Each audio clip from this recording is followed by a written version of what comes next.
আজকে আমাদের রাতের মেনুতে হচ্ছে ডিম ভাজা ভাত, সাথে স্যালাড, সাথে কদু শাক পোস্ত দিয়ে, সাথে লাল লাল ঝাল ঝাল কুমড়োর তরকারি। কে কে খেতে পছন্দ করেন কমেন্ট করে বলবেন।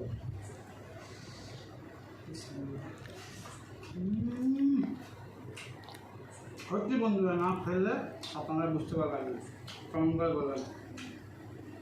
এই ভাতটার মধ্যে পেঁয়াজ আছে, ডিম আছে, সাথে একটু ঘি দেওয়া হয়েছে, টেস্টের জন্য আরও বেড়ে গেছে, আর হালকা মশলা।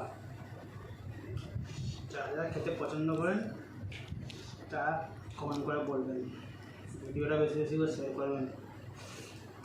না খেলে বন্ধুরা আপনারা বুঝতে পারবেন না একটু স্বাদ। অপূর্ব অপূর্ব, জাস্ট অন্য লেভেল। Tata, bye bye.